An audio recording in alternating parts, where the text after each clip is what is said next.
And you started the foundation 15 years ago, helping 65 kids. You're helping 12,000 now. What are the ambitions for your foundation? Millions of kids is where I wanted to grow, because the digital divide, we know what that is. And as technology gets more and more advanced, it's the kids that come from the neighborhood that I come from that are going to be, at that intersection that are going to be impacted the most.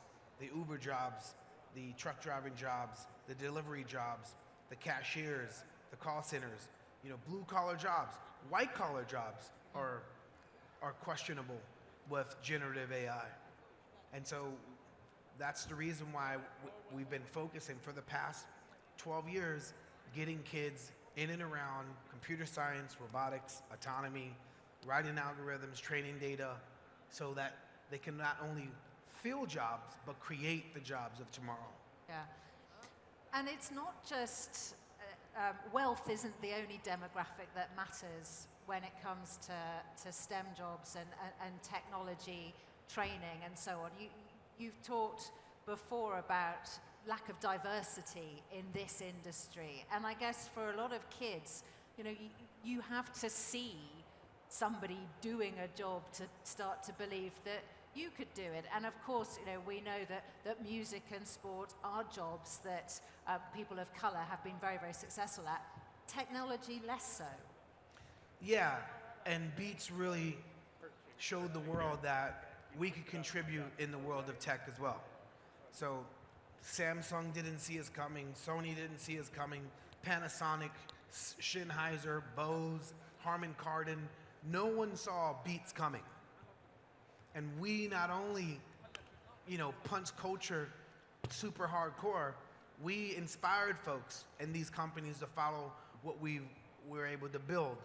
And with Jimmy's leadership and Dr. Dre's awesomeness, we built an amazing brand. That's a brand, people of color.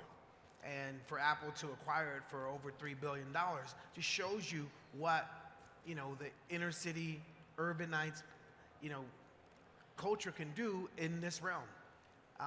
And that was the first and definitely not the last.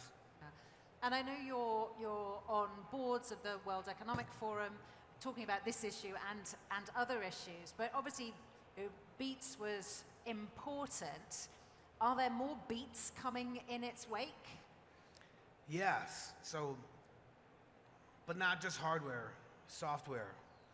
Software is my contribution to, follow up with what we did with Beats. So this new company that I started called FYI.ai is a Web 3.0 messenger for creative enterprise and productivity, collaboration for B2B and B2C.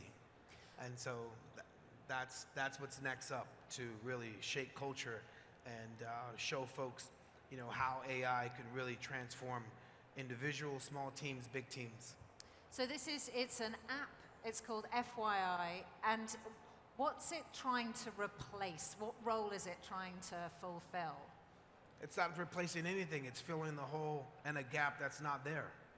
So imagine you're any type of creative, a marketer, a designer, an illustrator, a trainer, a chef, homes decor, whatever it is, whatever type of a mom, a father, a teacher, a student, a tutor.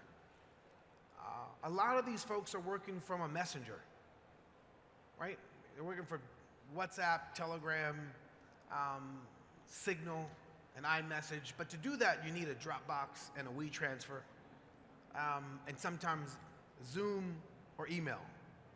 And when you have these 5 different platforms working from, your IP's at risk, your conversations are all over the place, and it's hard for your team to really sync up. It's hard for anybody to really, save time and strategize. So we've created a singular platform. It's a Web 3.0 messenger with generative AI in the loop to help you and your team, whether it's big or small, strategize, organize, plan, and stay on top of the things that you are passionate about. Focus your ideas with AI.